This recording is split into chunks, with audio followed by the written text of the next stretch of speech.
मेरे स्वयंसेवक भाइयों, मैं आज के कार्यक्रम में अतिथि बनकर, चीफ गेस्ट बनकर नहीं आया हूं। मैं स्वयंसेवक बनकर आया हूं। मैं जरूर जैन धर्म का आचार्य हूं, लेकिन मैं कोई धर्म की या राजनीति की बात करने यहां नहीं आया हूं। संघ का शताब्दी वर्ष है, ये गौरव का विषय है, ये आत्मसम्मान का विषय है, ये राष्ट्रीय भावना के पर्व का विषय है। इसीलिए अपनी ओर से थोड़ा सा अर्घ्य अर्पित करने आया हूं। 1979 में संघ के माध्यम से मेरी जीवन यात्रा प्रारंभ हुई थी। करीब 2.5 साल तक मैं संघ में रहा। गोलवरकर गुरुजी की महान प्रेरणा रही कि मैंने संघ में रहते हुए प्रथम वर्ष उत्तीर्ण किया।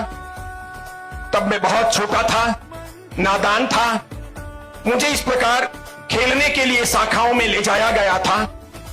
उसके बाद में वहीं से मेरे जीवन में ज्ञान आया, निष्ठा आई, समर्पण का भाव आया, अनुशासन आया, आत्मगौरव, राष्ट्र गौरव की अनुभूति आई और मैं उसी पथ पर चल पड़ा। मैं ये सोचता हूं कि संघ एक संस्था नहीं है, संघ एक विचारधारा है।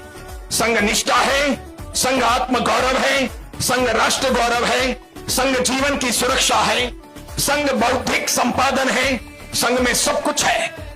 और 100 साल की सुदीर्घ यात्रा इस दुनिया के इतिहास में किसी संस्था ने निर्विघ्न तरीके से संपन्न की हो और इतना सुंदर आत्मगौरव जिसने प्राप्त किया हो, मानवता की, राष्ट्र की जिसने बेहतरीन सेवा की हो, संस्कृति और संस्कारों को जिलाने के लिए जिसने काम किया हो, ऐसे दुनिया में अंगुली पर गिन सके ऐसा कोई संगठन दिखाई नहीं देता।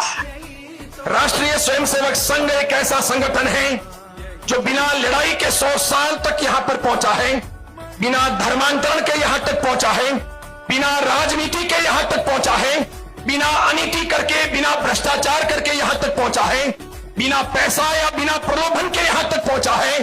कोई संस्था इन चीजों को साथ में लिए बिना 100 साल की यात्रा पूरी नहीं करती। लेकिन ये बहुत बड़ी बलिदानी शक्ति है कि ये समर्पण की भूमिका पर तैयार हुआ और इस प्रकार यहां तक पहुंचा है। किसी मिशन को, संस्था को चलाने वाले नायक जो होते हैं, वे जब धारदार होते हैं तो मिशन भी यादगार बन जाता है और धारदार बन जाता है। राष्ट्रीय स्वयंसेवक संघ एक ऐसा मिशन है, एक ऐसी संयोजना है, एक ऐसी विचारधारा है, एक ऐसी व्यवस्था है जो भारत राष्ट्र के गौरव के लिए, प्राणी मात्र के कल्याण के लिए, भारत माता की रक्षा के लिए, हमारे सांस्कृतिक पूरे परिवेश